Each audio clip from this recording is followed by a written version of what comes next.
I'm hoping this time the feeling is that it will continue. Sunday Satsangs will continue now. It feels like this. But let's see. So let us make this particular satsang as our only satsang possible right now. And like this, we focus on the most important, most fundamental uh, thing that we have. No? So I welcome every one of you, online friends and those who are here, focus group members.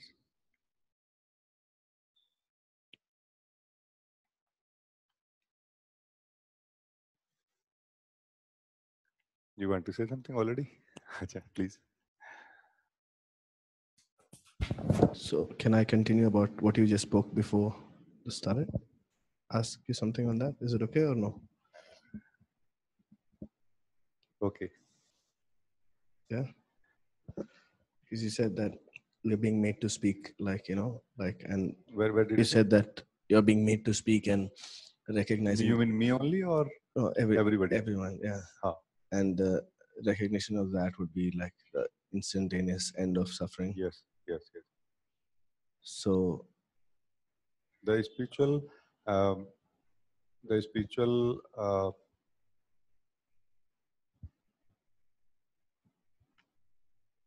journey, you know, spiritual journey basically means uh,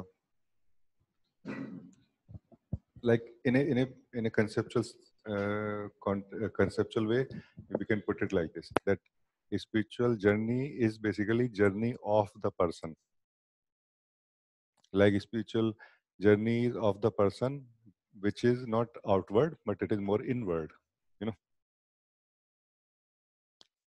person does journeys of the body of the in the time and space, no, like this, and the person also does journey of exploration of its own layers, let's say, within that what is the body, and then what is my body, like this also. It kind of start becoming more and more specific, but still it is the journey of the person only,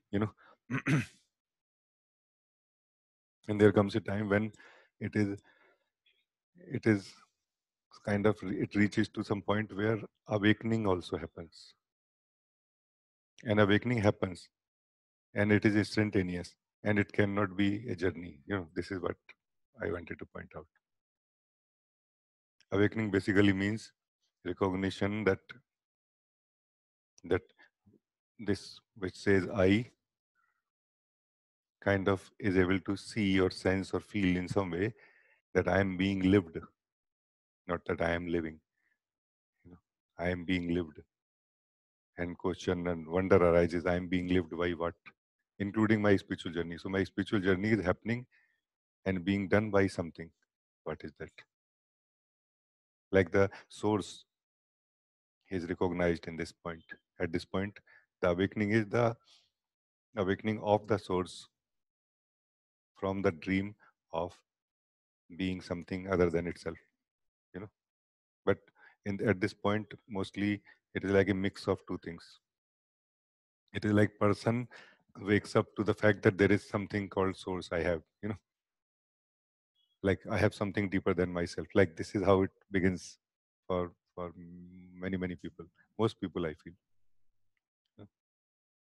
But actually, it is the source which is waking up. And at some point, it will become clear to the source that I am waking up from the dream of person. So within the dream of person, awakening also happens. But that awakening cannot be the achievement of the person. If it is, then it again comes in the same category of spiritual journey. Meaning person survives or not, that is the point. If person survives, it is a journey, evolution, growth, of the person only. So the clarity here has to be that am I independent? This is the most fundamental thing I think we were talking, that that until it is discovered that I am not independent, all the effort on the spiritual context will fall in the category of spiritual journey of the person, of the entity. No, person in this case is a broad term. You can say entity, identity, anything like this. We can say. No, are we independent? Very simple question. Sunday is a Sunday, no? So I think we can ask such a question today. It's like a free day. We don't have to do so much spiritual and effort or discussion even. Am I independent? Simple question, simple answer. Now you cannot bring so much spiritual, concepts here. Simple question: am I independent? No need to even mention from what. I know you understand what I mean. Am I independent? Independent means you have an end-to-end hierarchy of body, mind, and its deeper source, and that source has to be eternal. No? And that source has to be source of everything also, by the way. No, otherwise how, I mean, Vikram, you can understand what I'm saying right now, at least. No, you are talking to me. So no, independent means this. No,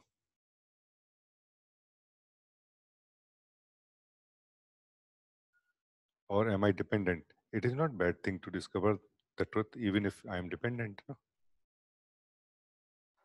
Like if you discover that I'm dependent on oxygen, is it a bad thing? It's a good thing actually, that I am dependent on oxygen, water, food. No, what do you want to say now? Anything?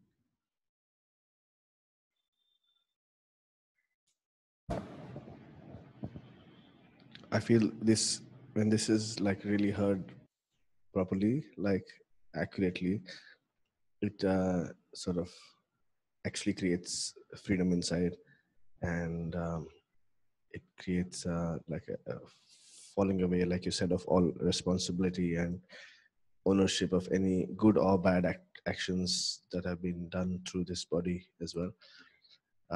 But then what is noticed is that afterwards, like it fades into a sort of an intellectual level, this understanding, and then the body mind again starts to react as if it has some sort of say in what's happening through it.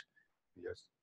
So how is this bridge like this, s- you know? It has been noticed by so many beings actually, that that clear seeing does not stay, and clear seeing was a clear seeing only, it was like I have no doubt about it, that your clear seeing is not your clear seeing and mine is clear seeing, no, all the clear seeings are clear seeings only, but it is just that how much value we have for it, that's what matters, that's what differs, you know also here the role of suffering comes in play. Suffering from the present model of ego person. If we have suffered enough, then whenever we notice something beyond it, we kind of like to explore it or stay in it, or kind of find some way that we don't lose it, but when we don't have enough value for it, then we find ourselves without mostly noticing into our present or known state of identity, and out of this clarity. This clear seeing, which you have seen, is still present right now when you feel that I lost it. Just that you are giving value to something else now, which is out of habit. So you have to transcend the habit. So there are 2 points here. One is pointing. If when pointing to the truth is made, you get the pointing, which you did in this case, let's say. But you understand the value of this getting the pointing also. Like what it will do. So it seems like a maturity happens in the being, where it values clear seeing more than accumulation or achievement of anything. That accumulation or achievement is the model of the ego, where it lives in time, and it has to maintain things like this. So it's like a it's not a shift of fundamentally anything inside energetically. It is fundamentally a shift of understanding, you know, which is a big thing. Do you follow what I mean? So it's like it may be a beautiful thing to see that I am not independent from source of life. I am dependent on it, and I'm blessed to feel so. But what is my relation with the source when I'm suffering? It's a big question. Because what happened to the source now when I'm suffering? Meaning I got disconnected from it. That's why I'm suffering. And if I'm not disconnected from the source when I'm suffering, what the source is doing in this moment? You know, just enjoying my suffering? These kind of very fundamental questions are important. No, source is not suffering.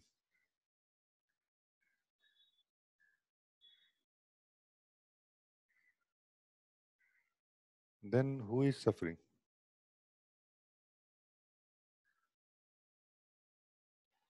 If it make any sense to you, independence is suffering, which is falsity, which is not truth.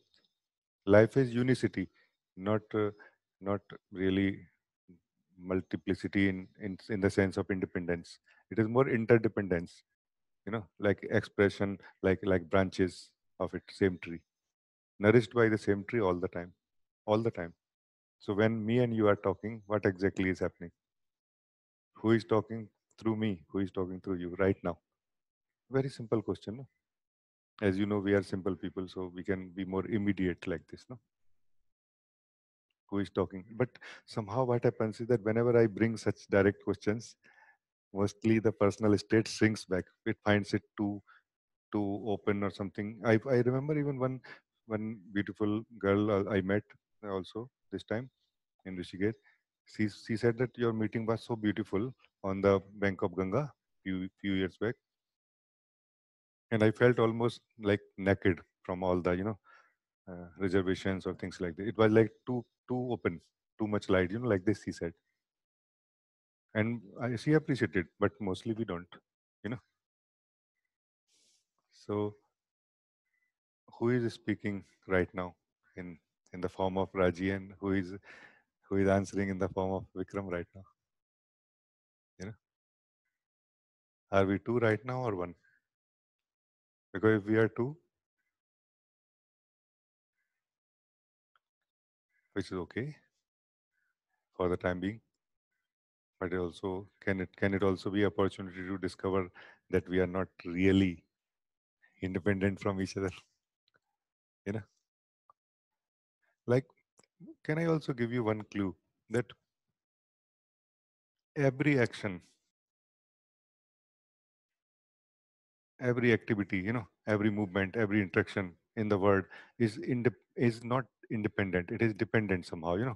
Like like like how I will express is a effect of something that happened on my body mind. Let's say my consciousness state or something, and then I am talking to you, and then my words land in your consciousness state, and they also have a sort of a responsibility. They also participate in some way, and then you respond to me like this. So there is no independent expressions really. And do we know anything independent of the expressions? We don't mostly, but there is something inside you which is not expressing, which is not expression, which is more like a witness of the expression that is happening right now. And that we must check, is that two or one? I mean, is that divided or single? This is where we can know the truth also. But we mostly get caught up in the expression, and that expression creates the sense of I and you. I said this, you said this. No, it is being said, it is being heard. Can we take it like this right now, just for 2 minutes, 5 minutes? It's just being spoken, just being heard. Let's forget about I and you. And that which is not speaking and that which is not participating in the listening and understanding of it, is that two or one? No? like this? What do you feel now?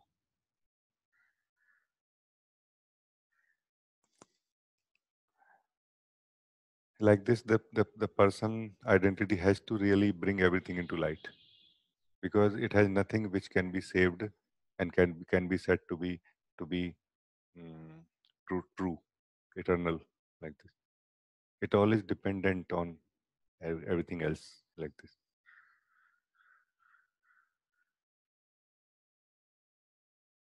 Okay, so it's good for now, like this.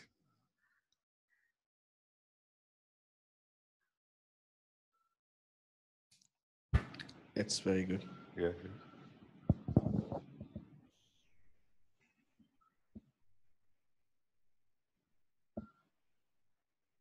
So because it is like first time we are sharing, maybe there are some friends who are first time also joining.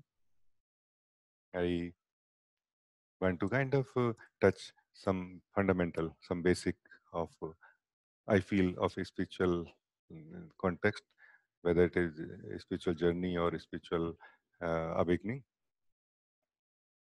which actually may help us a lot.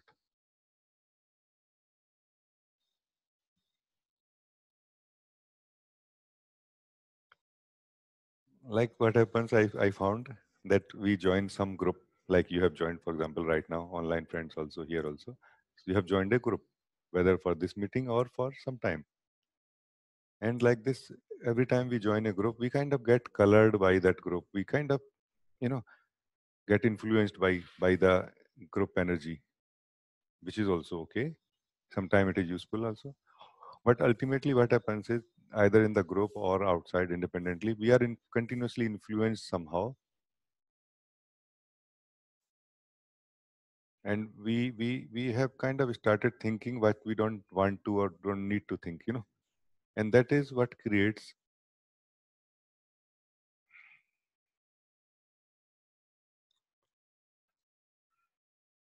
a falsity inside us in the spiritual context, that rather than checking what I need from this spiritual context, from this spiritual awakening, we start focusing on what I want from the spiritual context and spiritual awakening. And that want is basically influenced by others actually. Whereas need is existential.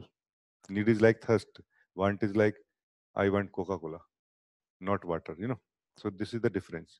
And if it becomes clear to you, what do you need from the spiritual awakening, from this meeting, for example. So I would like to begin more immediately that what do you need from this meeting?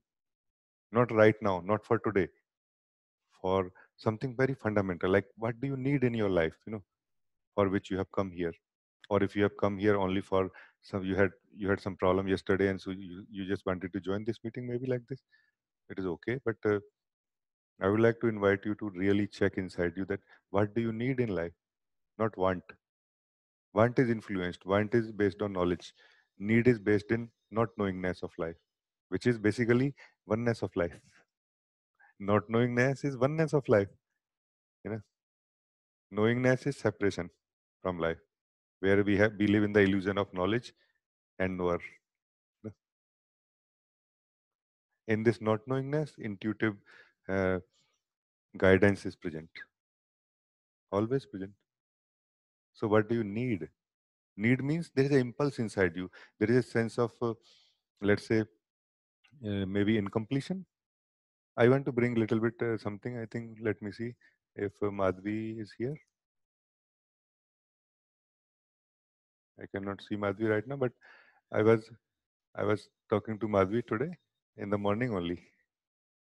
I think similar subject we were discussing on the morning chai. I said, what do you want in life? What do you need in life? She said that my most fundamental desire is to be with you. When you are not with me, my life is finished. She said like this, and I trust her because it has been proved. So I trust that this is what I said. But I don't think this is what you want. Like why you want to be with me? This is the only thing you want in life if you have to choose one. She said, because I feel completion with you. I said, so you want completion, not with me. So you want to be complete, you want to feel complete. And if you want to feel complete and you feel complete with me, it is okay. Then, but then focus on being complete. When you feel, when you are with me and feeling completion, focus on that completion more, and it will be discovered slowly by you that this completion that you feel in company of the other is more of a opportunity to discover the completion which is beyond the change, or you can say beyond the activity, not not something that you have to achieve or hold on to, because then otherwise we are going to be dependent on the person now, which is okay, which is the joy of life. But so maybe like this. So can I invite all of you like this? Can you check what do you need in life, which you are trying to achieve in the spiritual context, and don't bring your knowledge here. Knowledge means anything that you know basically is knowledge, not the this knowledge and that knowledge. No, all the knowledge is knowledge. Everything that you know, anything that you know is knowledge, and you don't need knowledge for it. You need to feel. And it's a Sunday. You may feel that I don't really need anything. It's also okay. Like I'm just enjoying, I'm just here, I'm happy. And then something very fundamental has been discovered today, if you feel like this also. That why unnecessarily I'm running here and there like a headless chicken in the name of spiritual activities and so on, I was busy in the spiritual, in the social life. Now I'm busy in the spiritual life. Unnecessarily. Do I really need anything? Like this, if it can be discovered. Today it can be done right now. Otherwise, we will keep talking about something very different. I I I got to hear Osho's words last night because Madhvi is listening to Krishna Smriti these days. In the night, she listens. So, Krishna was saying that Krishna's approach is very different. If somebody has cancer and he goes to Buddha or Mahavir, they will, and he says, I cannot let go of the cancer. Then they will say, okay, do something else. And if you go to Krishna and say that I have cancer, I cannot let go of the cancer. Can I save my head? He said, but how does it matter? You save your head, but still you will have to let go of the cancer if you want it to be healed. You know, it's amazing, no? What he said. So this is what I'm trying to point out today, right now, to all of you, that there is something inside us which is not clear. And remember, it's not like a work that you have to do on yourself. It's more like a light you have to bring in yourself, and just be clear. Clarity, only clarity, nothing else. Only clarity. Remember this. But fundamental level. You know, that what do I need really?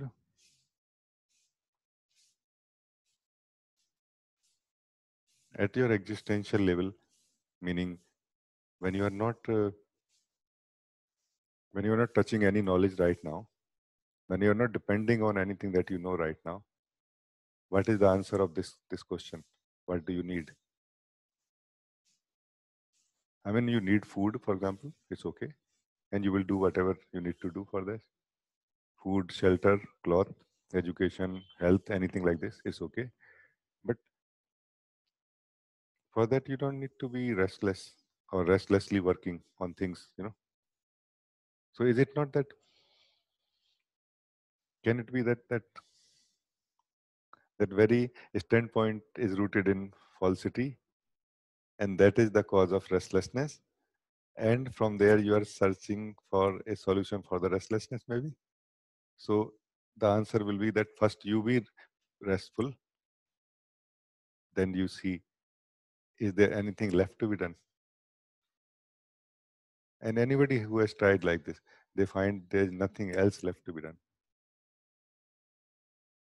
Until then, we will keep doing things, and we think that it is like there, the solution, the answer is there. No, it is right here where you are. Like before you start your journey or activity towards solution for this problem, before that is the solution.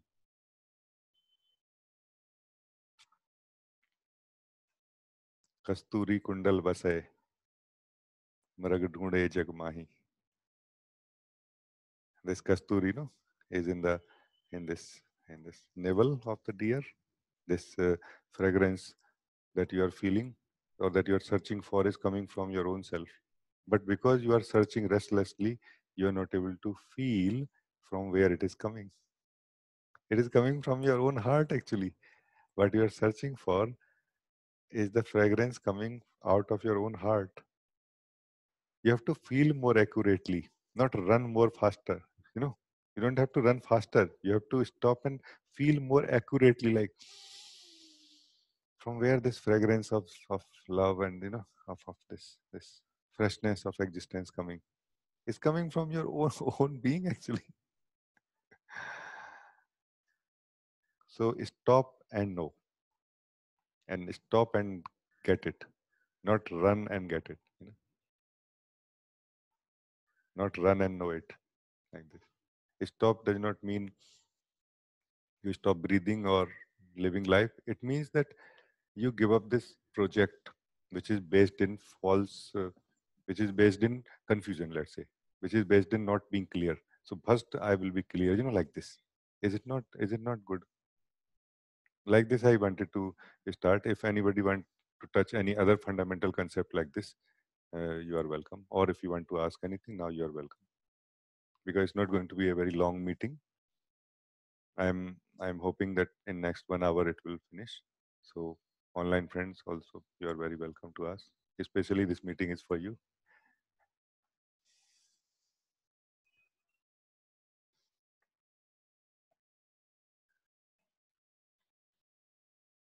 And online friends, I cannot see all of you on the screen like this. So either you have to turn on your mic and speak, or maybe write on the chat window or something like this. We are doing it first time, so we will maybe get used to of it.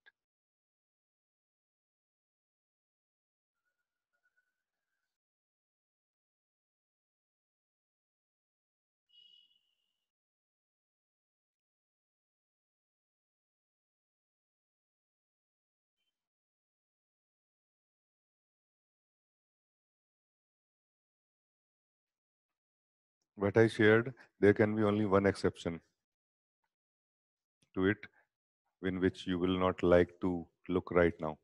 That is, when the journey or journeying is more important than reaching, then you would not like to look into what I'm asking you to look right now. Then there is a joy of journeying. You are not really suffering. Then stop saying that you are suffering. Start saying, I'm enjoying my spiritual journey. You will not only be more happy, but also you will send a right message to everyone also, that not everybody on the spiritual journey is suffering. In fact, very few are suffering. Those who suffer, they wake up, because life cannot suffer for a long time. Those who suffer, they wake up, because they are able to sense. Suffering is not like a suffocation, like a problem, like somebody is uh, killing you or something like this. It is like a acute, sharp, clear and clean understanding or experience that something fundamental is missing, you know, which is kind of persistent inside you. Wherever you go, whatever you do, that feeling is there. You know, that life is incomplete somehow.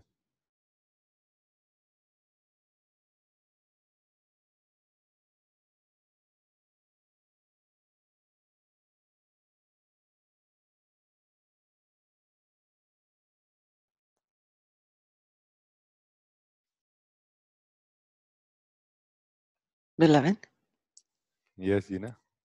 namaste. Just a moment. Yes. I would like to ask you to guide me right now into what is truth. What is truth? Mm. Oh, it's a very beautiful invitation. Is it okay if everybody else can join us together? Of course, of course. Then everybody is welcome to join without speaking, of course. And Gina, I will be interacting with you a little bit also when necessary.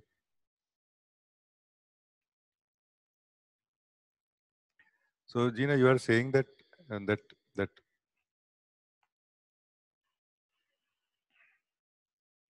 can you guide me to truth? You are saying like this, no? Yes. So the guidance of truth begins right with the question, or looking into the question and the questioner. This is the this is guiding to the truth. Let's begin with the most outer part of this question. That is truth. That is the most outer part of this question. So what do you mean by truth? I need to know so that I can guide you to the right place. Yeah. Is it I'm not? sure you know better what it is than I do. Well, I believe that, but you don't.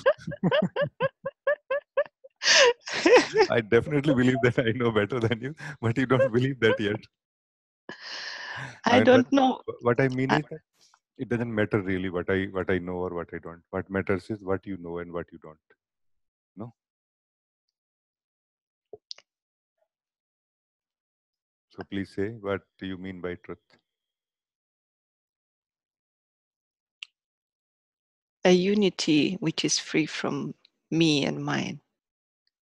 Unity which is free from me and my. Me and my? Mm. Mm. Okay. Why you want to be free from me and my? It seems to be the main obstacle Main obstacle in for what? On the like towards what? What?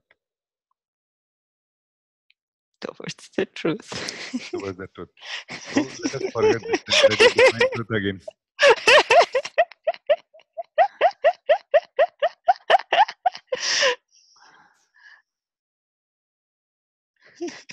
So it's I don't kind know of why it's very joyful to interact with you.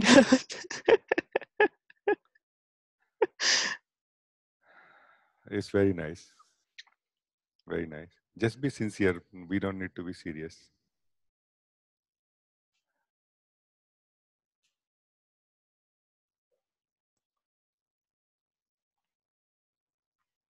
So are you able to see what I'm trying to show you right now? I'm just showing you the mirror by asking these simple questions. So what truth you are talking about? Once again.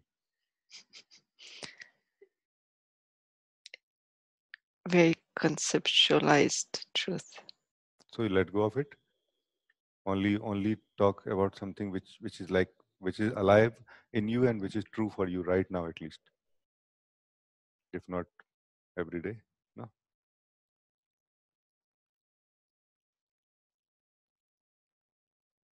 So the truth is this is the truth that you have to reach to the truth of the truth that you are talking about.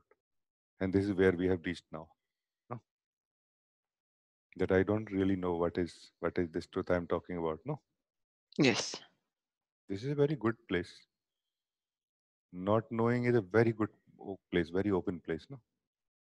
But Yes, very it feels very very open. yeah, but very uncomfortable for the person because person demands consistency, stability, continuity. Person is more of a functioning, like a persisting in the in the mind, like a loop created in the energy, in the in the consciousness, which kind of has become independent in itself. No. So now what do you want from me?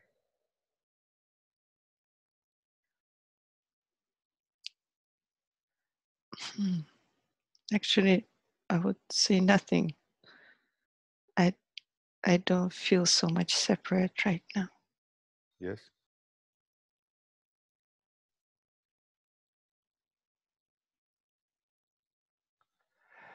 One thing I want to say to you, Gina, here, and probably everybody can be benefited by this, that it looks like speaking creates separation. Sometimes it is said also.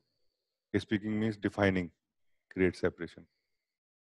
Actually, at the fundamental level, it is not true. Speaking does not create separation. persistent speaker creates separation. If the speaker is same guy, that creates separation.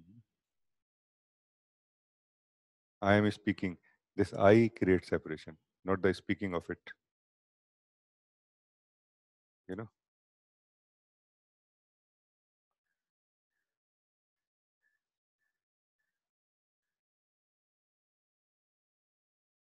So it doesn't really matter so much what you are speaking right now, what you are thinking right now, what you are saying right now. What matters is that who are you, who is saying all of this. This is what is the blind spot here.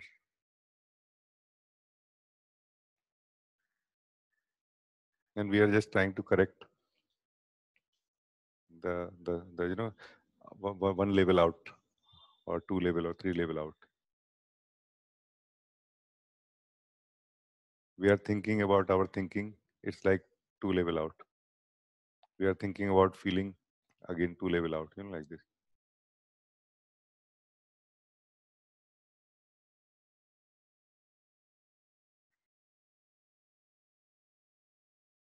Like, what do you really know? Let us discuss that only right now, if you want to come to the truth. Because you said, can you guide me to the truth? So I will guide you to the truth. First of all, that that that can I help you see what do you really know right now? And then from there we can kind of, you know, explore, or something will happen now from here. Exploration will happen after this now. So what do you know that that from there we can pick up, you know?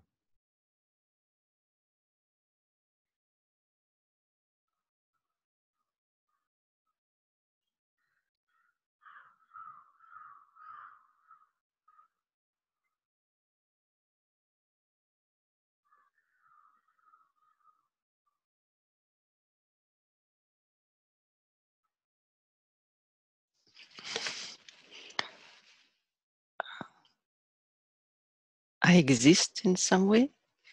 Yeah. That's probably the core knowing, Okay. or So, maybe the only one, or maybe or maybe the only true one, because everything else can be doubted or questioned.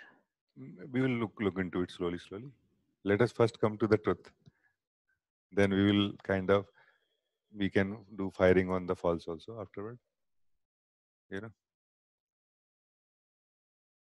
So you are saying this is the only truth that you know, that I exist. No. Are you saying like this? Yes. Now find out that I exist, which is the only truth that you know. Does does this truth has any problem? Meaning, do you have any problem which is reported from it, connected to it? Any problem about anything? Any want about anything? Any desire about anything? Any need also about anything now?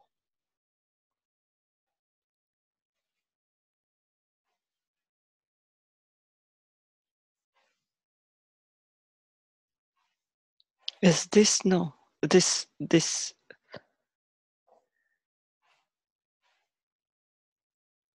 it doesn't have demand or a want. If it doesn't have demand or want, it definitely cannot have a problem. Or can there be a problem without demand? No. There cannot be a problem without demand. So problem means demand, really, some sort of demand from life to be other than the way it is right now, no? So this I exist does not have any demand. So that's why it doesn't have any problem. Now bring problems. Now bring some problem, some basic fundamental problem, bring right now, so that we can examine from where this problem is coming and on what it relies, on what it depends, from where it is originated.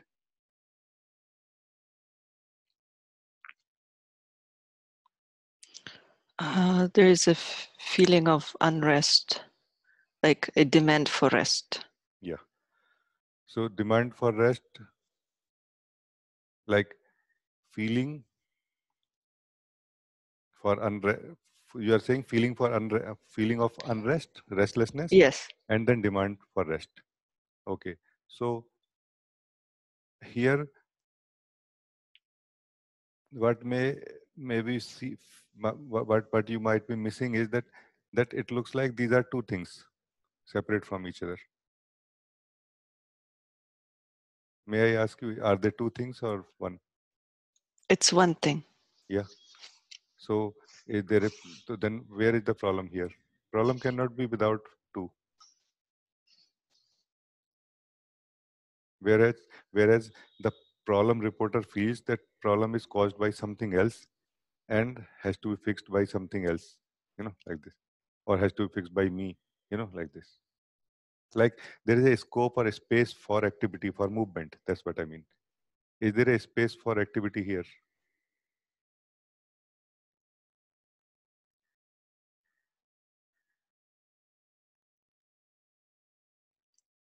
There is a restlessness and there is a demand for restfulness.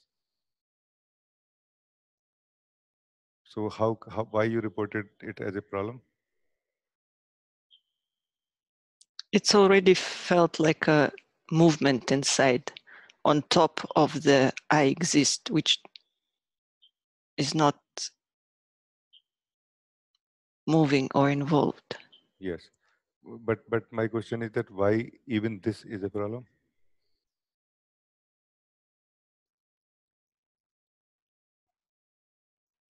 Because there's in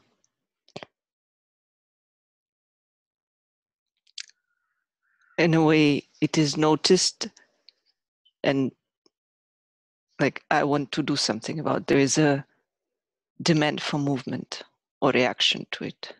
So there is a like let me give this like let me try to understand this picture that there is a what you call sense of existence that I exist, which is like peacefulness or which is without any problem. And on top of it, there is a restlessness and there is a feeling to to come to rest. No, Yes, and there is an impulse to fix or something like this. You are saying also like a feeling to fix or something like this. You were you a use feeling to move. Yeah, a a feeling feeling to. to move. Yes. Where is the problem? Still, I could not get the problem. Get to the problem. I feel that the feeling to move is the problem.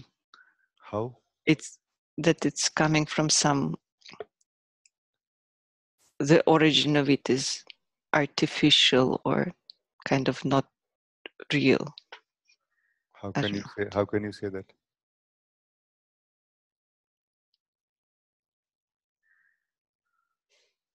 Because if you say that, then you are saying that this artificial is independent from the one source. Then you are accepting two identities inside you.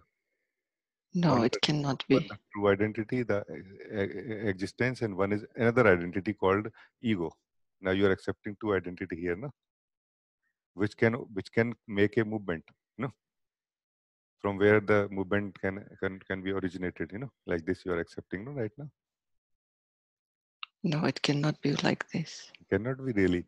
Even common sense will say that it cannot be so. Then where is the problem now? There is a desire to movement, desire for movement. Like I should change something now, like this. Why it is a problem? Can it be just a way of looking at like you are carrying some wrong way of looking at this sense of movement that you are declaring it a problem? Maybe that Yes. I should be still always.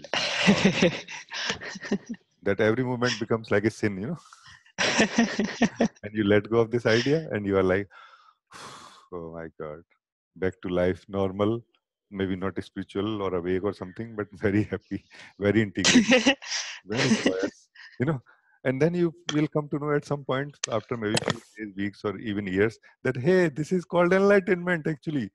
To be one with life, to live as life. This is called enlightenment. And I was searching for enlightenment like something, No, to be truthful, to be alive, to be where you are, to live what you are, what is presented by life. This is being awake and integrated, no? not adding something to you, not removing something from you. No, letting go of false point of view towards what is happening inside you, and outside also. Can it be so simple like this, Sina? Yes, it can. So do you is now again any problem? No, beloved. So like you are you saying that you have no problem? Yes, I know it's being recorded. Yes, that's what I meant.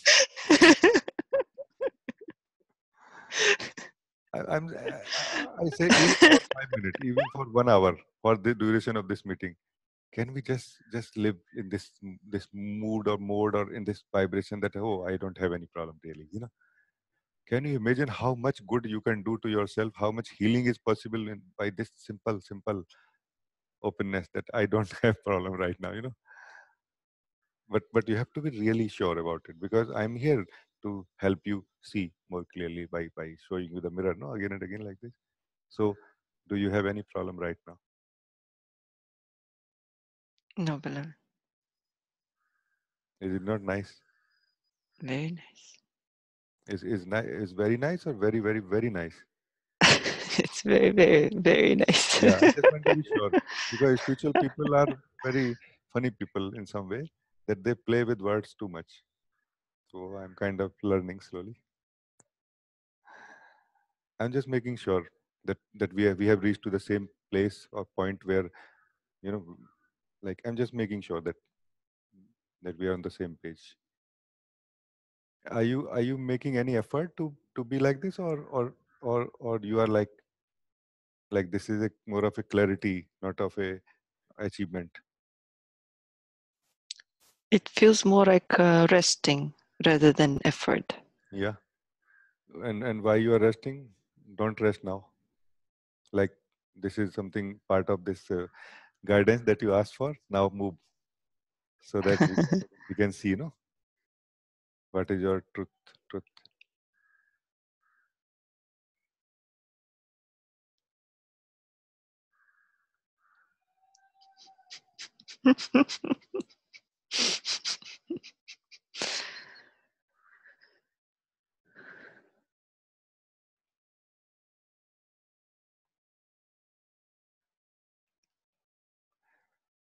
Say something.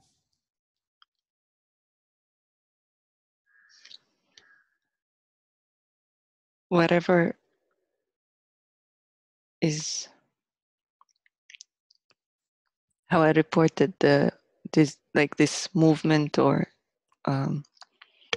wanting to move is somehow included. It's not. I feel some energy moving, but it is included.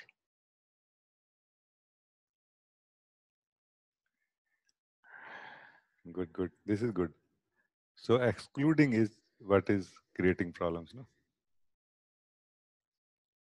Let me put it in this way that can it be like this that the way your body is right now, this is the guidance for everyone for this moment I feel that can it be like this that the way your body is right now is the way it is supposed to be.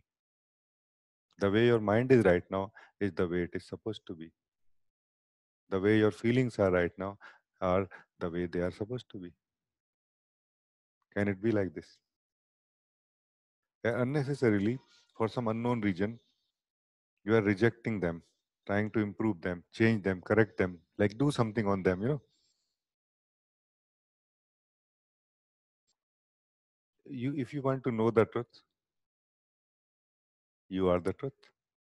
At the body level, at the mind level, at the feeling level, all of it together is the truth, which is changing, but truth. And the knower that you are of it is the truth which is not changing. Both are truth. That this which is changing are like waves happening on the stillness of yourself. Why they should be called false? Maybe defining them makes them false. defining them as thoughts and feelings, that hey, there are thoughts. What do you mean by thoughts? Everybody has spoken so much about thoughts. Are there really thoughts inside you? Are you 100% sure? I did not find. I did not find thoughts. I find energy movement, which is originated and connected to to the whole of the organism of body, mind, and the consciousness which lives in it. Many things are like this. How can you define them so clearly that hey, they are thoughts, they are feelings?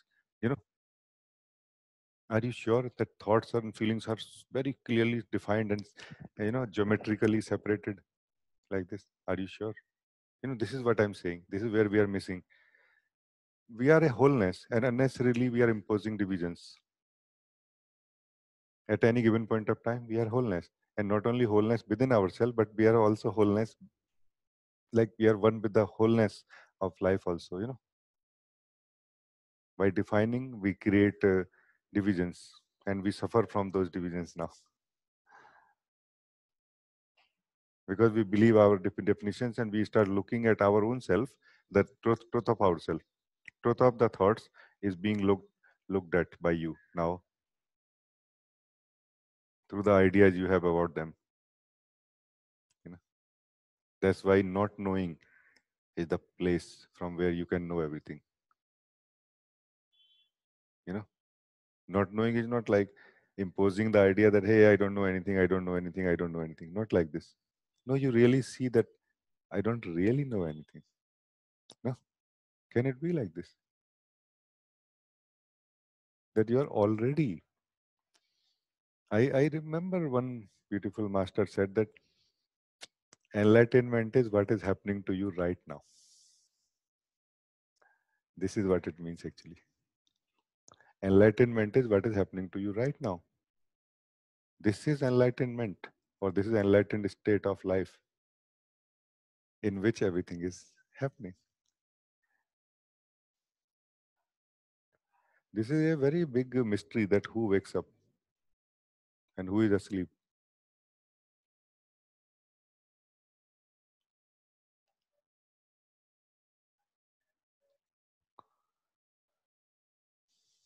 Is it not? Maybe sometime you may see sometime that it is just a thought that is that is shouting or screaming that hey, I'm asleep and I have to wake up, in the vastness of your own self.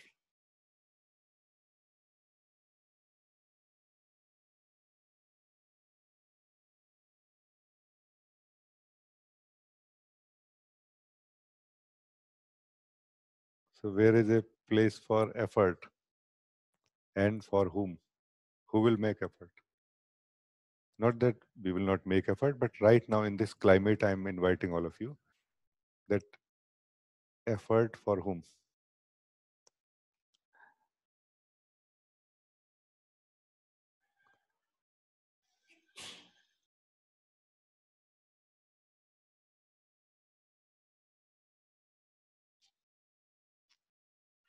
So any last minute report, Gina, now? Because then I move on to somebody else who want to talk to me. Thank you, beloved. Thank you. Nice. So I think this Sunday should be like a free day, like freedom from even spiritual effort and so on.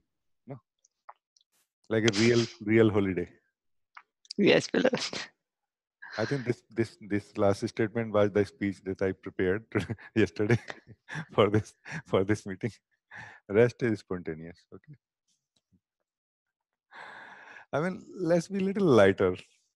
We don't need to be so stiff and like I'm going to get enlightened today. That way you can never get enlightened today. That way you can burn alive yourself or something, like this entity or something, but still that's not what is waking up.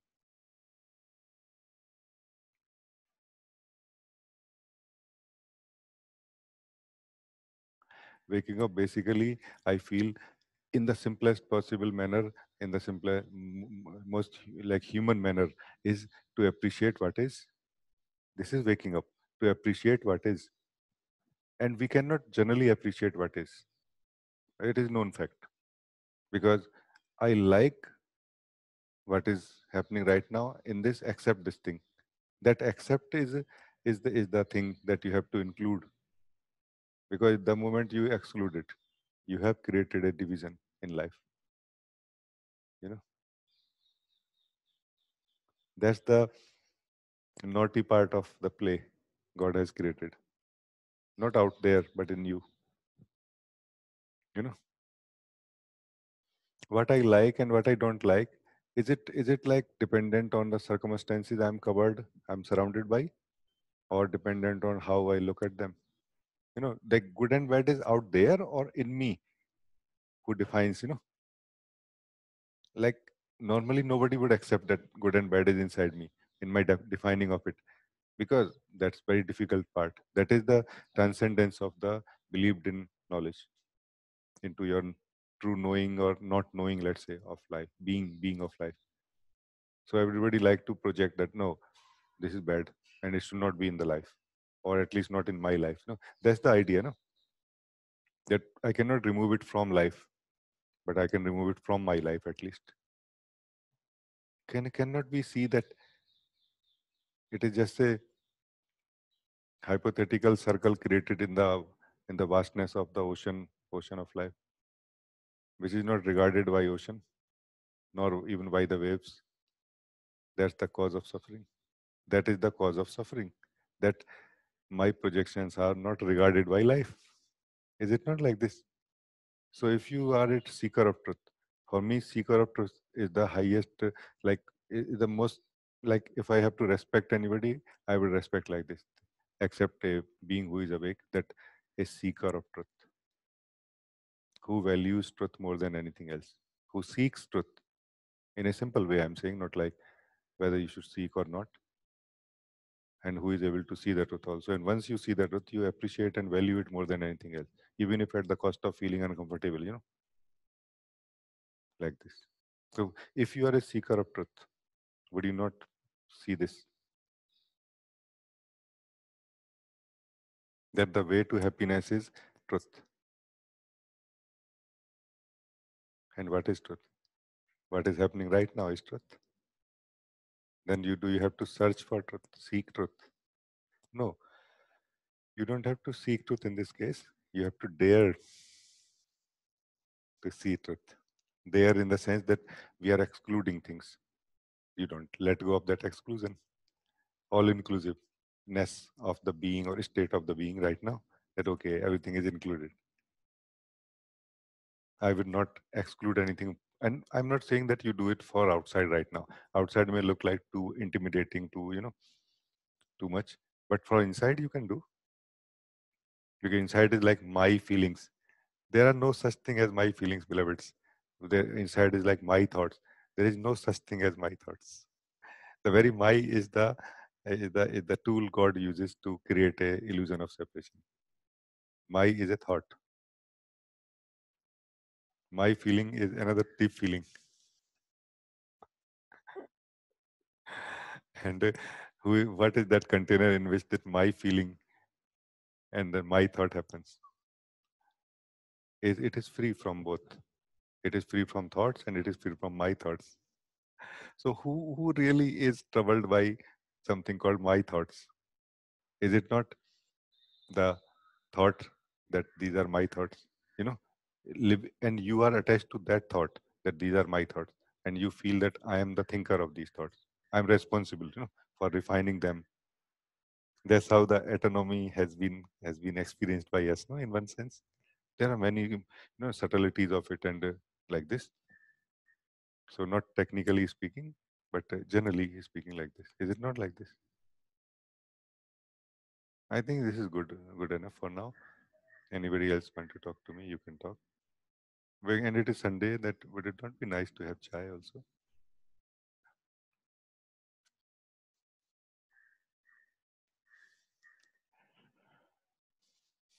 Hello, Rajee. Hello, Grish. How are you? Namaste. Actually, it won't take long. When you said, we'll begin with the basics of spirituality versus want. And I had a question at that time, but it got answered in the subsequent discussion you had with the other participant. So I'm not going to ask questions, just going to share. That's it. So I won't take too much of your time. And the question that arose was, basic, whether we call it need or wants in life, for example, taking care of the body, food, and the shelter and things like that. Occasionally, they also kind of override everything else, and then lots of attention goes towards them as well. But then, so my question was going to be, what are your thoughts on how to overcome that and things like that. You already answered I'm that not able question. to hear you well. Can you say again Okay. the last two statements? Like then how to? Yeah. From there, I So did not. these seem to be, sometimes there is an over occupation by the attention towards these items, like taking care of life and the body and the illness and things like that.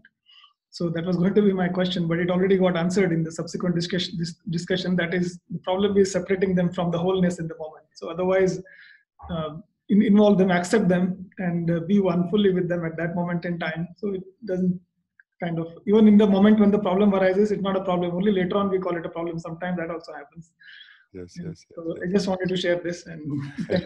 this is a word that's okay also. Yeah, it's good Yeah. to see actually this. It's good to see these things, no? Because it's all about seeing. No? Jag darshan ka mela.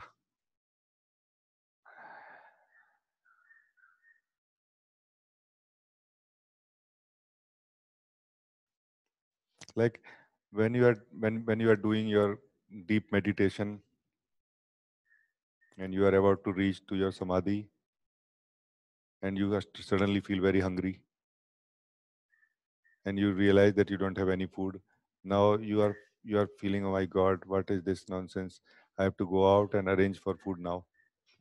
And I was just today about to unlock this thing called heart, or being like this. Can it be true really? And if it is true, then the whole life is against your awakening then. If it is not true, then even this is in service to your awakening. Then it is the way it has to be. So awakening is not really about reaching anywhere. Awakening is to see that I am not independent from life. It's a very simple but very fundamental thing to discover. And it is going to answer all the questions that we have actually. It is going to also highlight that our problems are really of feeling independent from life. I mean, it looks like very, very nice statement. I want to be independent. It is okay to feel independent, but do you know the cost of it? You will have to create your own solar system. You will have to create your own earth, its environment, oxygen. Like you will have to be responsible for everything basically, to grow trees and everything. Can you, like, are you ready for this much work? Like this. That's why most of the people like like to have a girlfriend but don't marry, like this, mostly because who will do all of this? No, no, no, no. I just want to visit you on weekends and go to my home like this. Let somebody else take care of that girl I'm going to meet, and like this we say. No? Why? Because you are not ready to take that much responsibility. And now we are talking about the whole of life, all of its functioning. How much we know about what all we need in order to be what we are right now. We feel oxygen is enough. If I get some, let's say, X number of oxygen cylinders, that should be enough. I don't care where the earth goes, like this maybe. No, it's not like this. I don't know where I heard, like somewhere they said that in China, I think it happened, that they thought that these sparrows, no, sparrows or something like this. They felt that sparrows are not good for crops because they eat crop or something like this. Or there was some other species and they destroyed it completely. Like they, like they killed all of them. And it was such a disaster actually for next 20, 30 years for China, or more in fact, because it was not just one species. It's like a chain. They're connected. Everything is connected. Everything.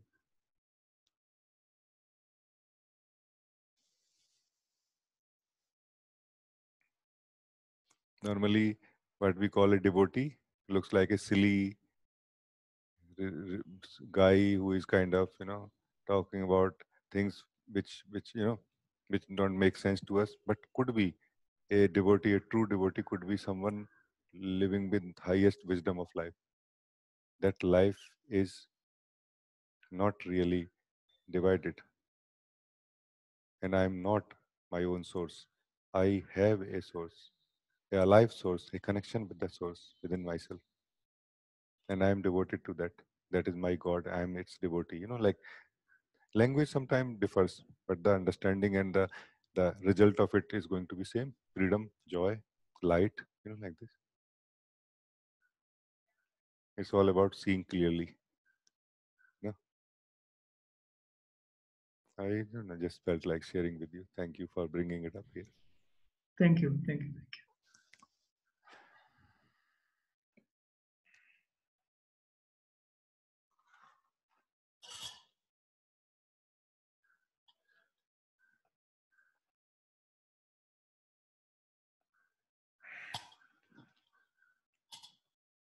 So now, anybody else, please talk to me. Use this time well, because what? Rajee, Yes, David.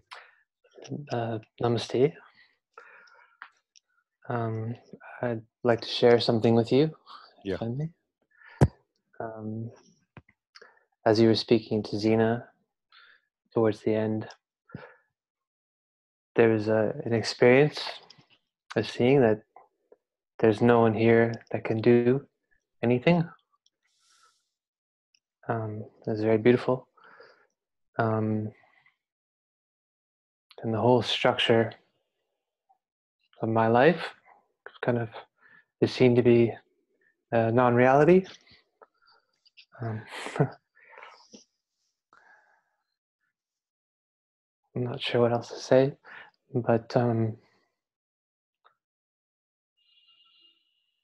sort of craving that experience, I guess. A craving Sort for of experience. to live that knowledge. To live To live that knowledge, that knowing. that no knowing. Uh-huh. Yes.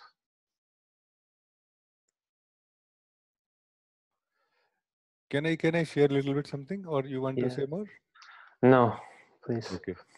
Like, I feel another approach or another fundamental about life is this thing which can be understood in some ways: contraction and expansion. These are the two basics of life. Also, through the contraction, life creates different forms of separation or circles in which life is lived. No, just to put it in in your context, it's like now what you are feeling, this desire that now this knowledge want to be lived. I want to live this knowledge. No, you are saying like this. So what has to be done now? If you become that someone who want to live this knowledge, you will again get contracted. You will get contracted now.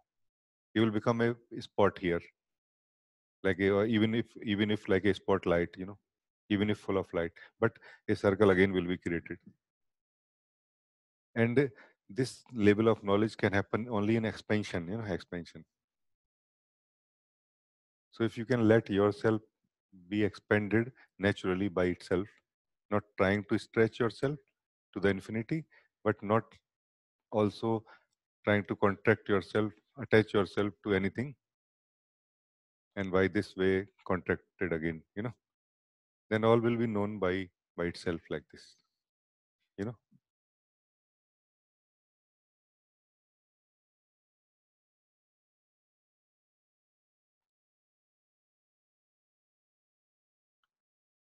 because that which has discovered or noticed that there is no one living in me, and the whole structure of life is kind of false, is the consciousness which is quite free from the ego identity, but maybe not fully free yet. So it carries the what we call tendency to do. This doing is the tendency of the sense of separate doer, or you can say separate one, someone who is separate. And you may again fall in the same sleep actually, if you do anything about it. But you can let yourself dissolve in the truth of this moment. Dissolve in the sense that any restlessness is left, any sense of doing is left. It's left to be the way it is right now. It is such a perfect view that there is no one here living, no? And the whole structure of the life is false. But there is no problem about it. There is no complaint, there is no demand to change it. Or is there any demand?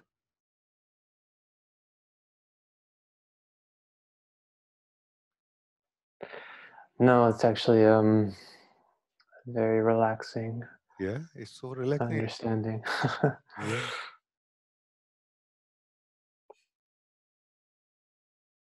Mm. Like this ground zero, where this is ground zero. Relaxing. You have not achieved anything, but also you don't care if you have lost. You lost everything maybe, but yeah, kind of. It's fine. This ground of being is really peaceful. It's really relaxing. And this is the peace which transcends understanding.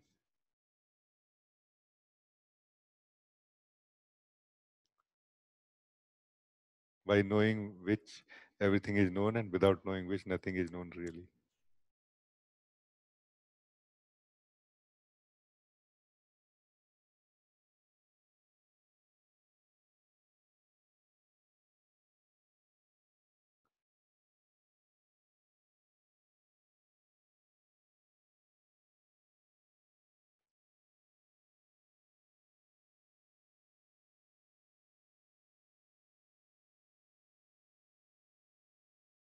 It is like as if you are kind of coming home in a way, but in a very strange way. Like you are feeling peaceful, you are feeling relaxed. And this you who is feeling relaxed is also kind of fading away into this relaxing. And as if they're just relaxing, not anybody relaxing here.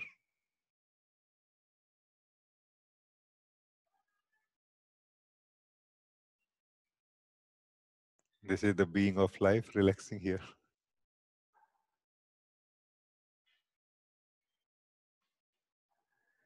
Obviously, you are that because you are saying I'm relaxing. No?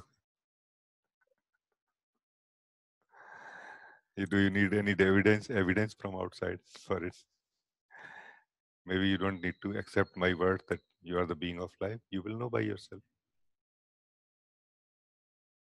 But there is no one relaxing, just relaxing happening. It's like formlessness relaxing, or the consciousness attached to the form is slipping into formlessness maybe, and resting now, as if like this.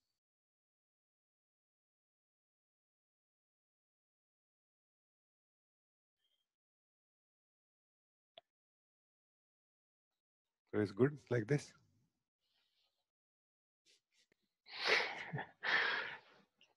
Yes, that's very good. Thank you very much. Thank you. Thank you. Thank you. Thank you. Just remember that there are many subtle form of dreams from which we are waking up. When we wake up, don't believe that you have awakened, fully like this. Like mostly we wake up from a grosser dream into a subtler dream. Just keep vigilant. Keep seeing. Until I heard this when I was a very very young man, no, like 16 or something. From Osho, I heard that until there is anything to be done, and until there is any space to move, keep moving. He said like this.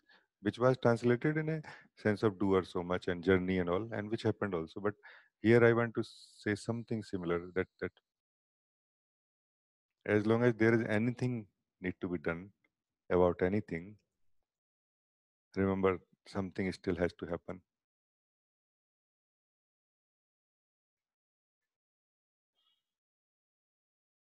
I mean, as long as you have to do anything about anything, stay vigilant. Things have to be done and things are being done. Life is doing everything, then no problem.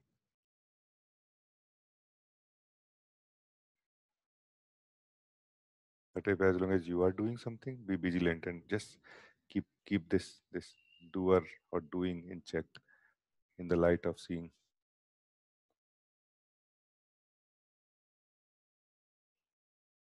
Nice, nice. Thank you, thank you. I will have little chai also.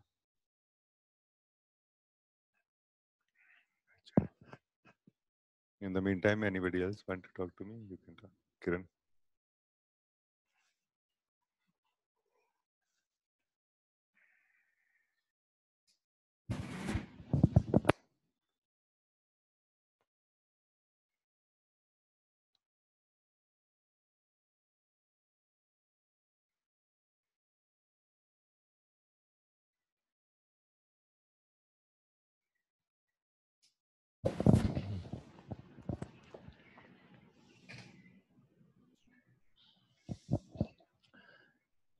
Rajee, it's very beautiful. Thank you. Thank you for this Sunday feast. Yeah, it has to be like this. Satsang should not be like a work. Yeah, yeah. Like a torture Yeah. for the poor seeker of truth who is already tortured by ideas so much. Yeah. There should be some time when we can enjoy a cup of tea together. Thank you for saying this, that it is a feast. No? I mean, I'm not able to discern whether it's basics or not, but it's very beautiful. It seems simultaneously very profound to me, very beautiful. And the question that was arising is,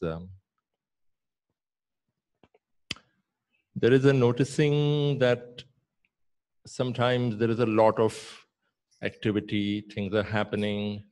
There isn't like, as there used to be, like, oh, it shouldn't happen like this, or it should, like, it's very mild, but there's also a noticing that when it comes to work, the workspace,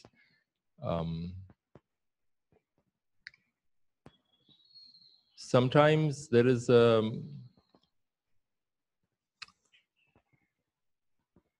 I'm just wanting to check the seeing, the clarity of the seeing. It's like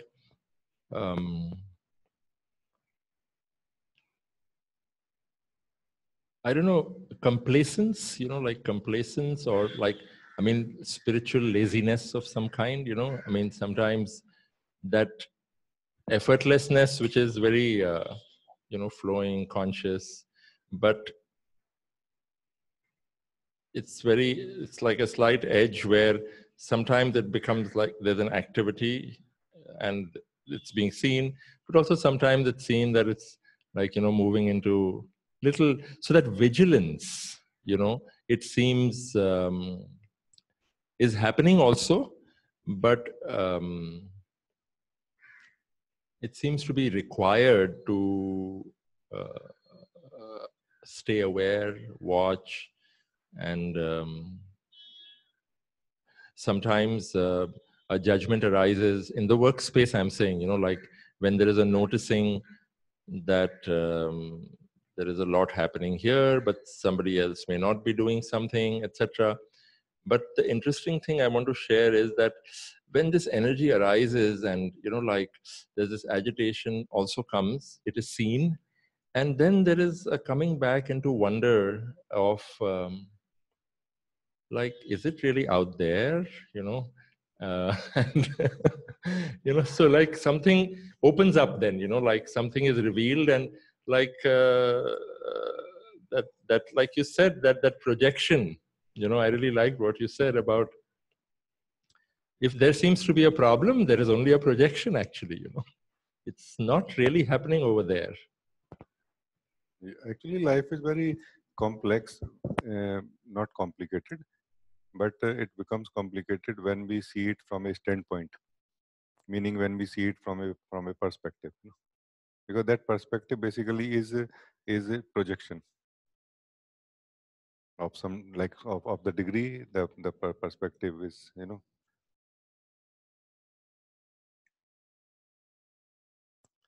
Otherwise, it is as Kabir say, Jag darshan ka mela. It is all about darshan, seeing more and more clearly. Like, I would like to first of all invite you right now, as you also mentioned, that is it happening out there or in me, like this.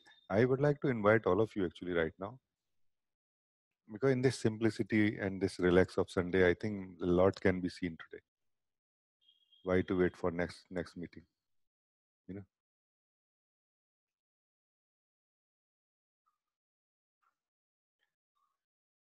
It is a normal, common, conviction that it is happening there. Meaning, I go to office, like this. I go to my workplace, let's say in this case. But I would like to invite all of you that this there, is this really there? Do you really go there? Or your body movement is noticed by you along with the movement of body in the space. So you are the noticer of the space, the body, and the movement of your body in that space. And is not all of this happening in you? Noticing that body is going out of house, body is in the house right now. Is it also not happening in you? Is this noticing? Then how can you be sure that this body is not in you, but you are in this body? Can you be sure about it right now? I invite every one of you that are you in this body or if this body is in you, because this will solve so many problems today right now.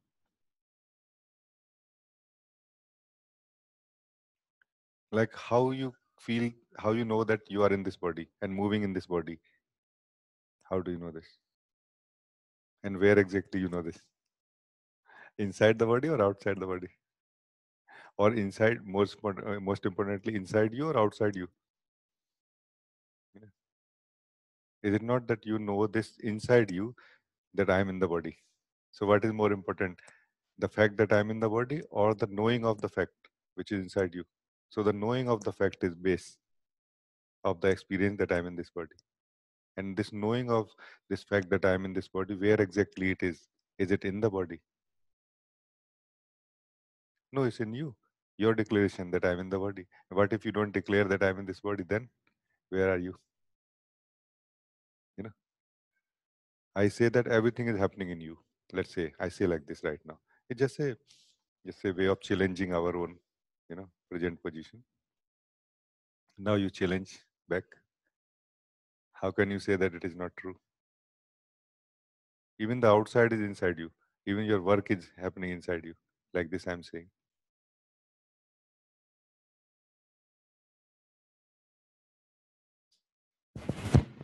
It's seen that actually it's this distinction inside and outside itself is not so real, and I mean this seeing is everywhere, inside, outside. There's only this seeing. Yes. Yeah. Yes. Yeah. This is what I'm saying. Yeah. I mean, I'm not saying that distinctions are bad.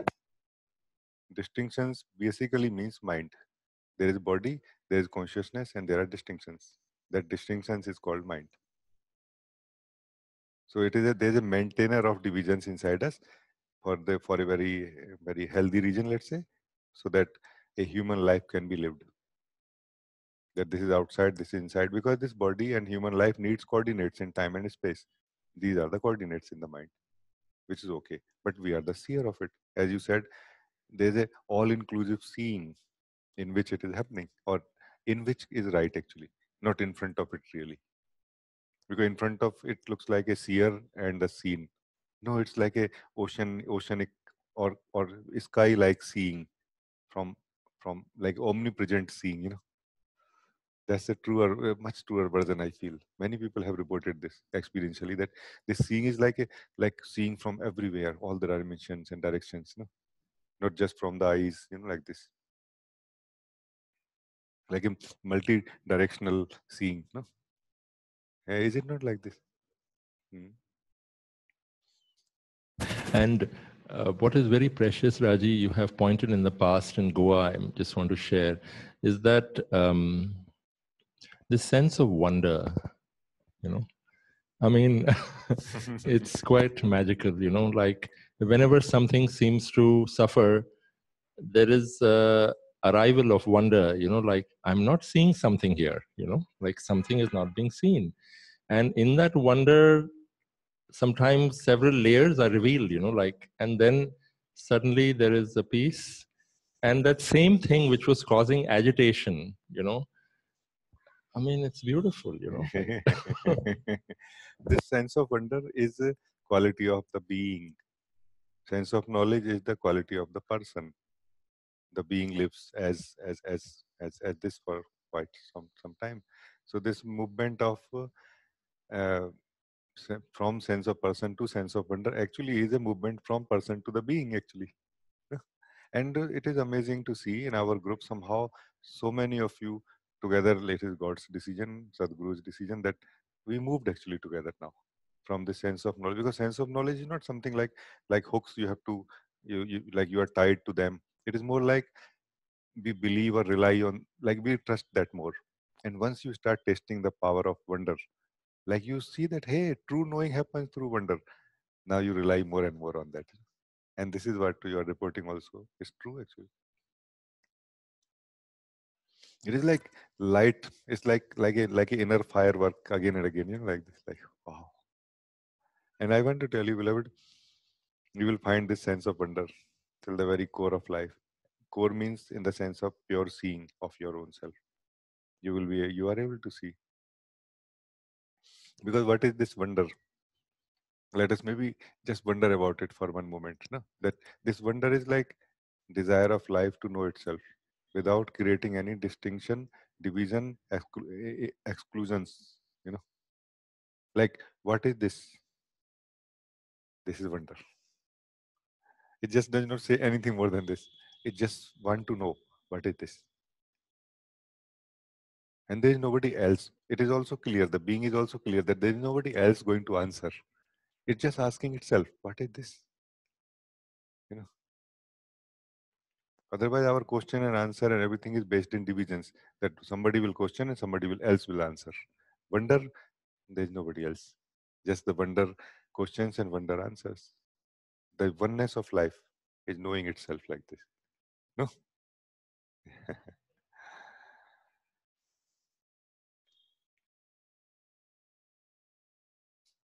Almost like,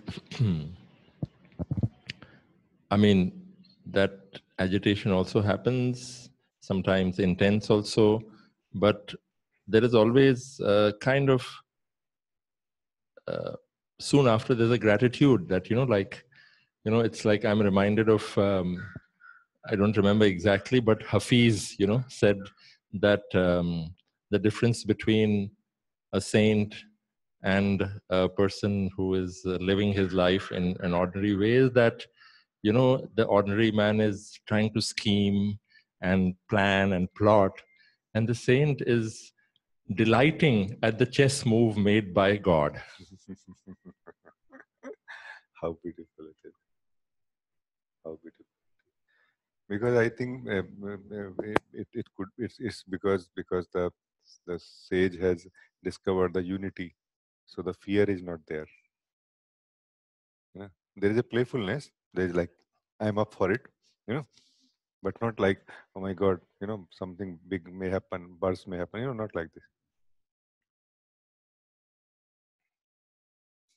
I want to say that there is still a getting caught, you know, in the moment, like some intensity will come, some kind of this, but like staying caught is not so much there, like over, you know, so the wonder arrives somehow, you know. Yes.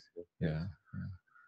I mean, just keep in check this division inside you, because the sense of knowledge only does one thing. It creates, it creates a sort of a reality of its own based on divisions inside, and based on that, they are projected on life outside also. Begin by not accepting any divisions inside you. Let everything be the way it is, and simply refuse or not give value to any idea which says that this is separate from this. Because this is where we get caught up in the mind in the name of spiritual experiences. That I'm in my samadhi state, and we reject the thoughts. If you reject the thought, you cannot be in your samadhi state, because samadhi state does not need to reject anything, because everything is happening in that space called samadhi. It is just the energy, contracted form of energy called, you know, ego, that has to dissolve in it or rest in it, as David also said, no, like just resting, you know. So it is that same energy is still crystallized, is still solid enough, that chooses samadhi over mind, chooses emptiness over fullness of thoughts and feelings, and is going to be caught up. So this is a trap. Freedom means to let my ideas go away, rest, and let me appreciate everything as it is. In this simplicity, you actually wake up to what you are and to what life is, and that is the only way to be joyful, to be peaceful, to be peaceful forever. You know, you can say. I don't know who said this, that you can only truly be free from suffering when you stop rejecting even suffering. You know, you can understand now. This is what I mean. Because suffering is not in itself a experience. It is like a fight with life, with what is happening right now. And why? It is just mainly based in the sense of independence. How can I let everything be the way it is? No, I have to take control, and I have to take charge, and I have to change things, which is also a beautiful experience life has for quite a long time, until it gets tired actually of it. And then that is the time when satsang is required actually. And that is the time when we try to run away from satsang also, most actually. Because satsang will kind of highlight more and more that you are not independent from life. And this is not what we want normally. I just want to be free. I just want to be happy. But I want to be happy. But I is the root of unhappiness now.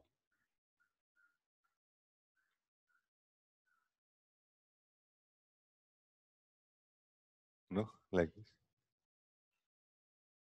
So nice that you brought like this. Thank you. Thank you. Thank you. Thank you.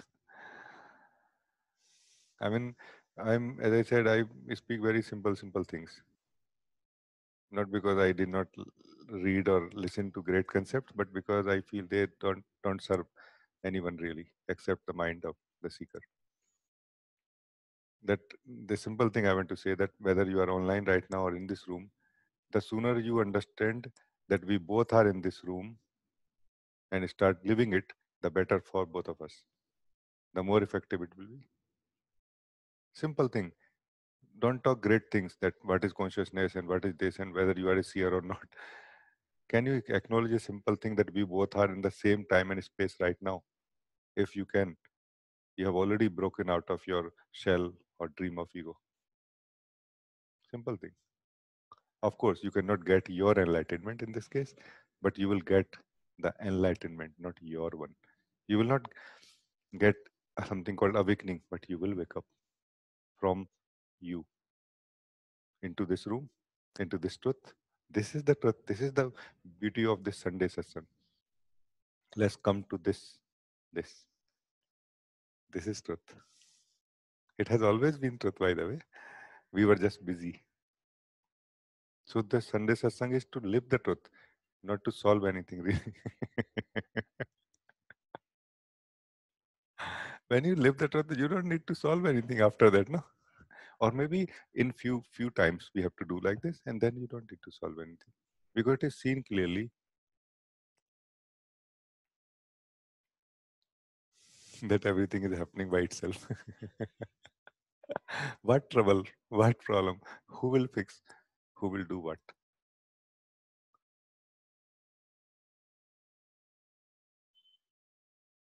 The sooner we see this, the better for us, because the celebration begins.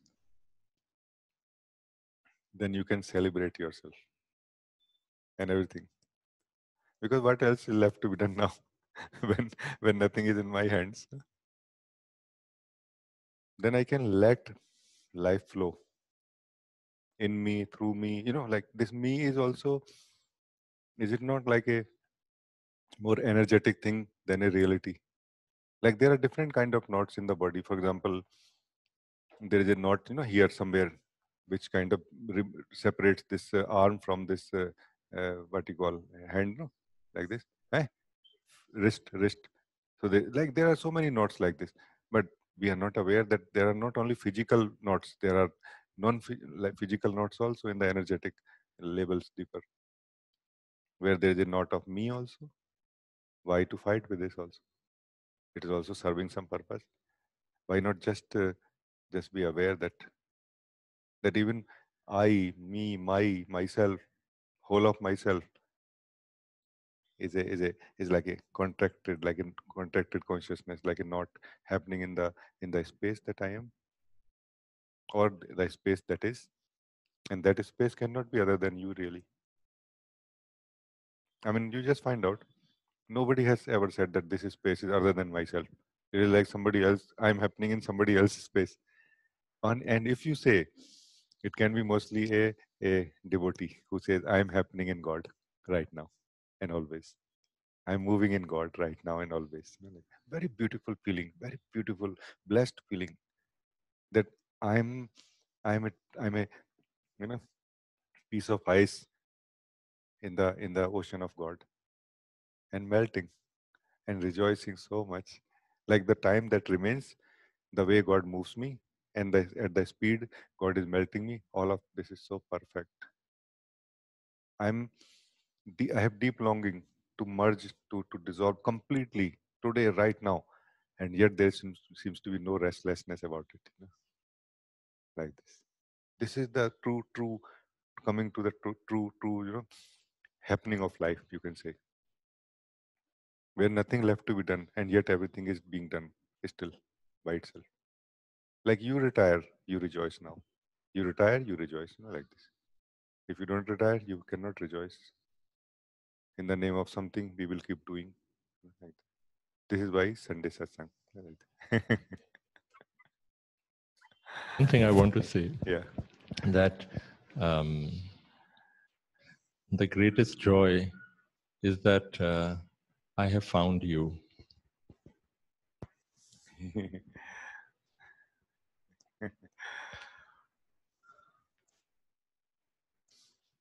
It's amazing, actually. I mean, from any angle, I don't see that I can teach anybody anything really, except sharing a cup of tea with you and the joy that I feel, the sense of wonder. But still, you are able to appreciate that, and you are benefited by that. Is it not a miracle? No?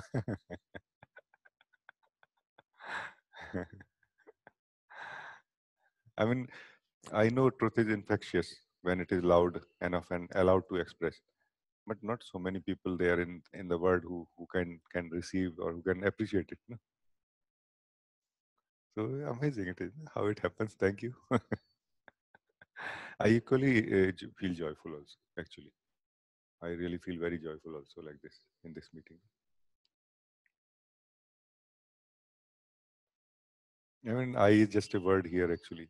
really there is just a word here, nothing else, nothing more than this right now in this conversation. It is a talk happening of the self to itself, like this, where it is just combing out whatever seems to be in the way by itself. There is nobody else doing anything here, meaning nobody else given chance to do anything. That somebody who is given chance is the thinking process only. There is no entity in that. When that thinking process called mind is brought into the light of satsang or your own light inside, it is highlighted.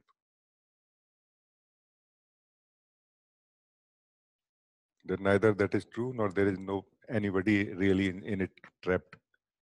You know what was the problem I was trying to solve? You laugh actually really.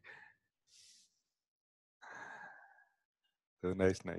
I think I'm going to end this soon now. So I think Michael wanted to say something quickly. You can say.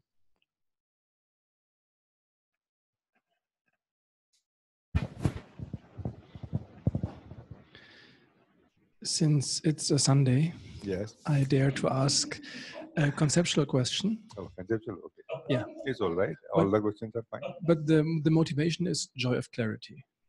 Okay. So I will enjoy your pointings behind the answer. Okay. I ask myself if we are overlooking some fundamental truth. We talk about God as the source of everything, but maybe it's not God, maybe it's the devil.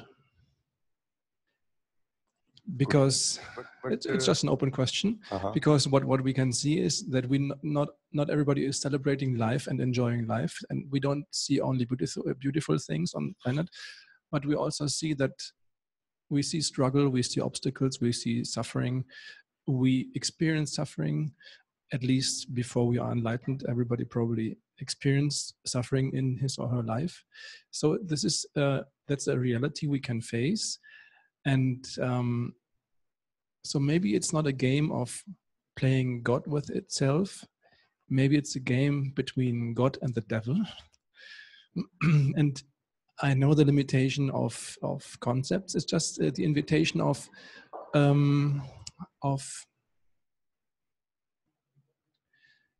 clarifying this concept, God and source and life. I understand. Even if I accept that what you are saying is true, then still there has to be a source of both. And if they have two separate sources, then those two separate sources further have to be some source, which is going to be again one. Ultimately, there will be one source. That one source is what is called God. No? So there, like whatever way we go, we are going to come to one. So this is clear.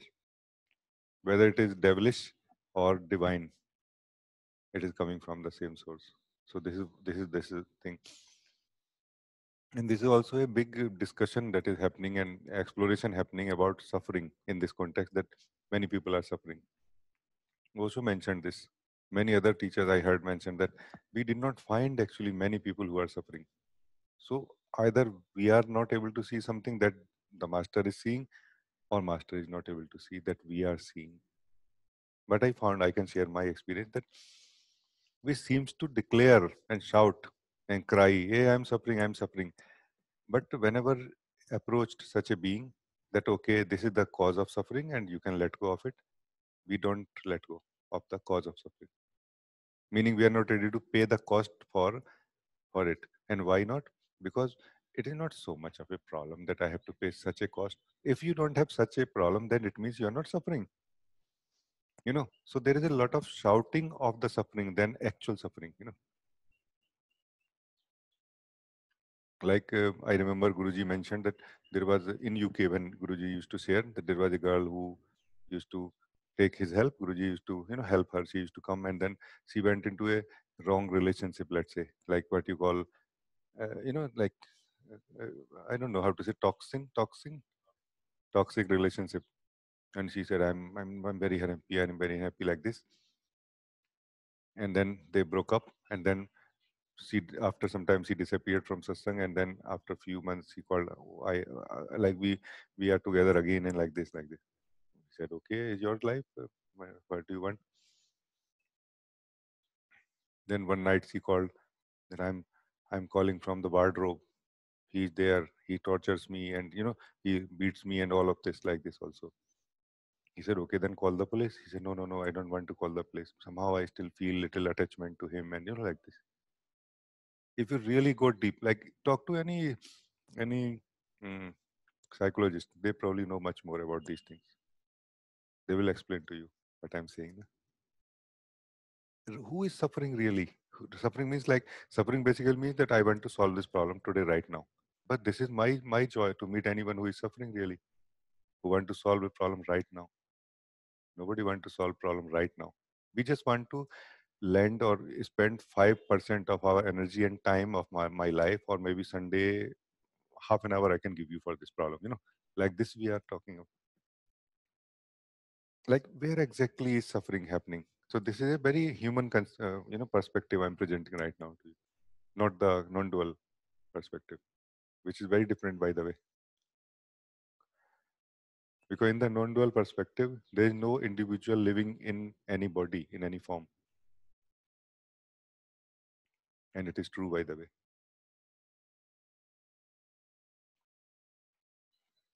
So seeing life in division is a perspective only, not a reality. Reality is inseparable from each other. Then what some people say seems maybe true, that not only the one who who tortured somebody, but also the victim is participating in the activity, not maybe as an individual, but as a wholeness of life, or as part of the wholeness, maybe, but not independent. Can it be like this? So let us look where is suffering happening. Because I in fact, it happened in since my childhood also, for quite a long time, that I spoke to many people, and I kind of became like a famous talkative person, or something you can say, like a philosophical person that time, that many talks used to happen to me, that relatives, or friend, elderly also used to come, that we have this problem, and whenever they are brought to that point where they can see and let go, they back off. They start talking about other things now. So suffering is a declaration, explanation, like this, that suffering is happening.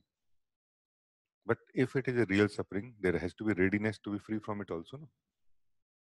If not, what does it mean? It means you have attachment to suffering, directly or indirectly, no? Meaning you are saying, I will not let go. Can you say something like, is it not like this? Or have I drifted away from the subject? If what you say is true, then one could ask, why is it so complicated? Why isn't life simple and just pure joy? Life is simple and pure joy. Who says it is complicated? If you ask around, you will find people who claim that life is complicated. But they are just talking, like it is very nice weather today. Like this, they are talking. Like I really had chance to talk to many people in my childhood. Like it's very seriously, and why I gave up the argument, like conceptual argument, logical argument, because there is nobody sincerely ready to put something on a stake. We are just talking, just talking. Life is very complicated. Okay, let us sit and discover today whether it is complicated or not. And nobody comes. After half an hour, we start checking the watch. Oh, I have to go. I have something very important to do. So this is much less important. We are just talking. So you bring somebody to me who says that life is complicated, and I can show that guy that it is not. This is what I'm saying. Because life is not complicated. It is pure joy. So please find out somebody until next Sunday, and we meet again, and we see who is that guy who says life is complicated.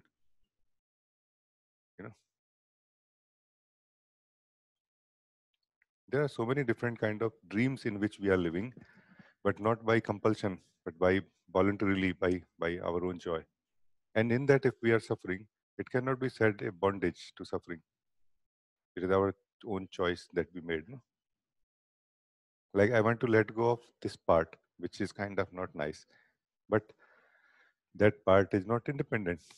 If you want to remove that part from your life, you have to let go of some other part which is causing that part to create that discomfort in your life, which you don't want now, and we don't want to let go of that. Like we want to be free from smoke, but we don't want to remove the coal which is burning inside us. Let it be. It kind of feels nice. It's very cold outside, so it feels nice here. But I don't want smoke in my life, except both or none. No. This is a very simple thing. As I said, for quite a long time, I'm working on clarity in different ways. Like mostly in beginning, few years back, it was more conceptual or mental clarity, you can say. But it was valuable also.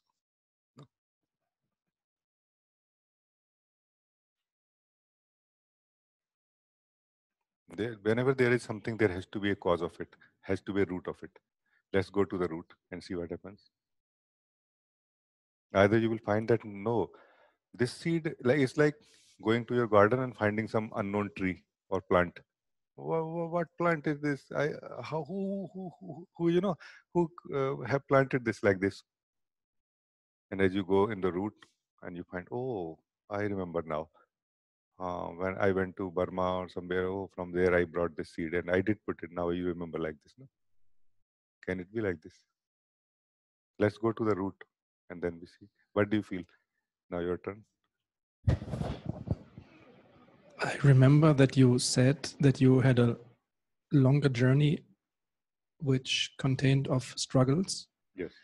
So these struggles I would assign to the account of the devil in my picture. I enjoyed everything so very much. Meaning my struggle was not like a complaint. I have never complained. I never felt regret or anything because I never asked anybody what to do. I did what I felt like doing. Every step, every day, every minute, every bit of my energy of my life. No? So no complaint. I was in joy, pure joy. No? Like suffering, but like no suffering. Suffering is like fundamentally suffering is that something can be done about it. I want to change something in my life and something has to be done about it and I'm not able to do it. This is basically suffering. I never felt like that. So that's why I never effectively suffered. No? So struggle is not a problem really. We enjoy struggle in trekking. You enjoy, for example, skiing and so many things you do. No? That is a lot of struggle for people like, for example, me, I have knee problem and, many things, many different people, they will feel like this. No? So it was not a, like, so devil is that guy who was drifting me to from the from coming to the core of myself. Are you saying like this?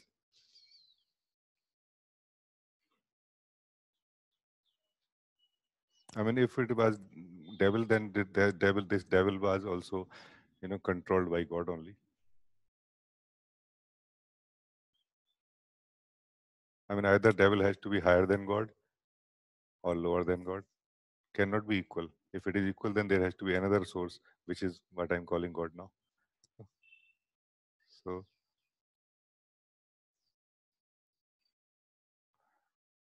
what do you feel now?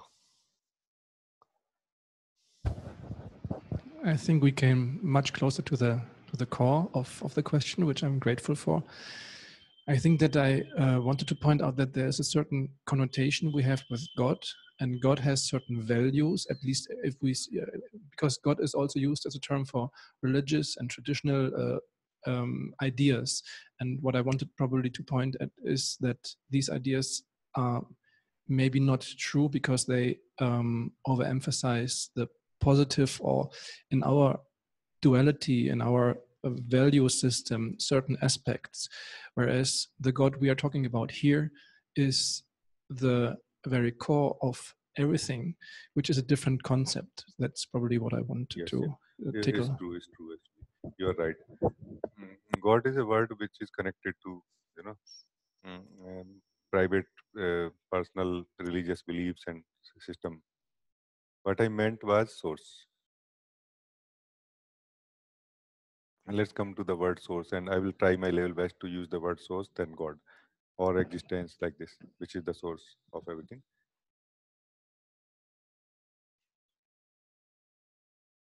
Where is the source right now? I want to end like this. No? Is it sleeping somewhere in its deep, subtle layer of consciousness, or where is my source right now? Where is your source right now?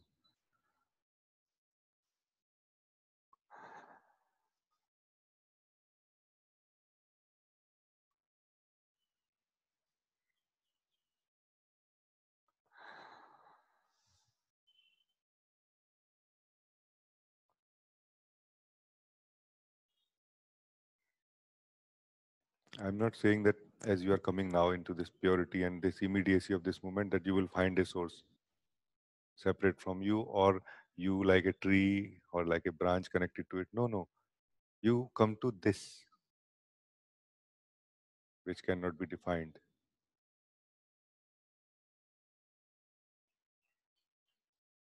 But now there are no problems here, no confusions here. There is pure clarity, purity, clarity, whatever you call it. Like it's really not possible to define. It is not so much definable as presence of many things. It is more defined as absence of many things here. You know, like absence of everything that I have known is acknowledged here. Everything that I have known so far is absent here. I am present, but all of my knowledge is absent here. You know?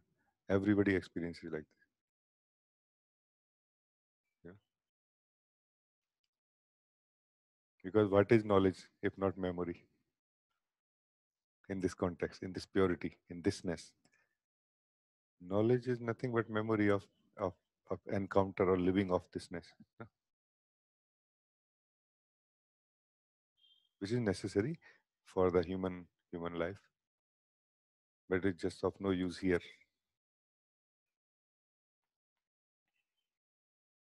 Because knowledge is also going to be always about something. No? So the choice here is knowing about thisness or knowing thisness. Knowing about thisness, there is a distance between you and thisness. Knowing thisness, you are breathing in thisness, and you are not trying to know anything, and very soon you feel I am breathing as thisness. Really, there is no separation here between the one who is living and what is being lived and being experienced. It's nice like this. This is how truth is known. Only like this, I feel. Rest is more like a play life is having with itself. Nothing wrong in that also. But that will change. That will change. This knowledge which you are having like this, with the this living this does not change really. Meaning, of course, the experience of this will again change.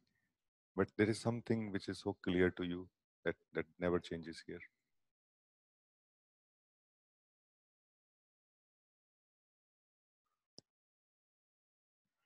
Seeing the truth, experiencing the truth, living the truth, you don't know the truth. But that light, that touch enables you to know everything which is not true. So simply, you know. In this way, you know everything actually. But you say, this is not knowledge really. It's just knowledge of what is not, what is more like illusory and like waves. I don't really know anything. Because what is worth knowing is, I'm not able to know it, you know. I'm just knowing it and knowing it and knowing it and knowing it. And what can be known is not worth knowing really, you know. It just leaves falling, you know, dead leaves. Like, so these are very different kind of approaches, or how to say, you know, depths of knowing of life, you can say. So we just explored one today. Maybe we will explore something else next time. I think it's very good time to end this meeting. It has been very, very beautiful to be with all of you today. Thank you, everybody.